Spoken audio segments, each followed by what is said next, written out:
سبائی ٹولہ نہ صرف یہ کہ صحابہ کا گستاخ ہے بلکہ اس سے پہلے یہ اہل بیت کا بھی گستاخ ہے اور رسول اللہ صلی اللہ علیہ وسلم کا بھی گستاخ ہے۔ تو ان کی ان روایات سے پتہ لگتا ہے کہ ان کے ہاں توہین مصطفیٰ علیہ السلام اور توہین اہل بیت کے کس طرح کے جراثیم موجود ہیں، اور سیدہ کائنات فاطمہ الزہرا سلام اللہ علیہا کے بارے میں یہ بکواسات پڑھنے کو، سننے کو، دیکھنے کو ملتی ہے۔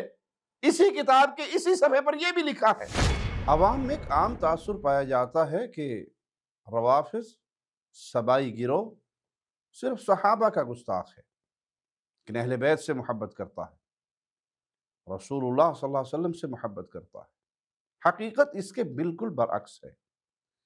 یہ گروہ سبائی ٹولہ نہ صرف یہ کہ صحابہ کا گستاخ ہے بلکہ اس سے پہلے یہ اہل بیت کا بھی گستاخ ہے اور رسول اللہ صلی اللہ علیہ وسلم کا بھی گستاخ ہے۔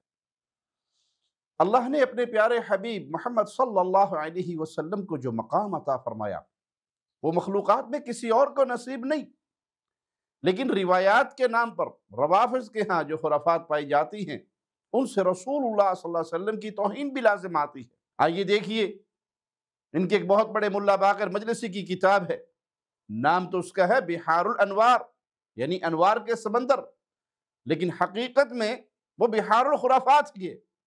اس کی ایک روایت جلد نمبر 43 صفحہ 78 پہ ہے۔ وعن جعفر بن محمد علیہم السلام كان رسول اللہ صلی اللہ علیہ وسلم لا ينام حتى يضع وجهه الكريم بين ثديي فاطمہ رضی اللہ تعالی عنہا۔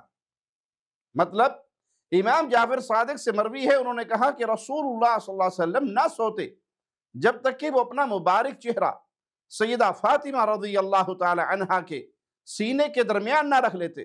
انا للہ و انا الیہ راجعون۔ استغفر اللہ۔ باپ بیٹی کا رشتہ انتہائی مقدس ہوتا ہے اور ان کی محبت میں بھی کامل اکمل تقدس اور احترام ہوتا ہے۔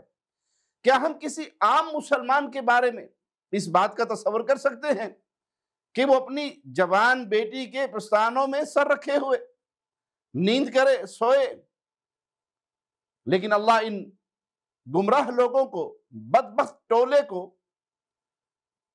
ہدایت عطا فرمائے کہ ان کی زبان سے رسول اللہ صلی اللہ علیہ وسلم اور سیدہ کائنات فاطمہ الزہرا سلام اللہ علیہا کے بارے میں یہ بکواسات پڑھنے کو، سننے کو، دیکھنے کو ملتی ہے۔ اسی کتاب کے اسی صفحے پر یہ بھی لکھا ہے۔ حذیفہ نے کہا کہ رسول اللہ صلی اللہ علیہ وسلم سوتے نہیں تھے جب تک کہ سیدہ فاطمہ کے گالوں یا ان کے سینے کے درمیان بوسہ نہ دیتے۔ اللہ ان ظالموں سے ان کی ان بکواسات کا حساب لے۔ رسول اللہ صلی اللہ علیہ وسلم کی لخت جگر سیدہ کائنات کے بارے میں ان خبیثوں کی زبانوں پر اس طرح کی گندی گفتگو آتی ہے۔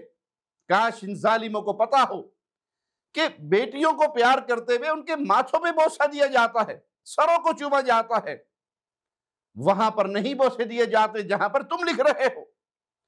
اور یہ تصور تو کسی ایک عام مسلمان کے بارے میں نہیں کر سکتے، کجا یہ کہ تم یہ بکواس رسول اللہ صلی اللہ علیہ وسلم کے بارے میں کرو۔ تو ان کی ان روایات سے پتہ لگتا ہے کہ ان کے ہاں توہین مصطفیٰ علیہ السلام اور توہین اہل بیت کے کس طرح کے جراثیم موجود ہے۔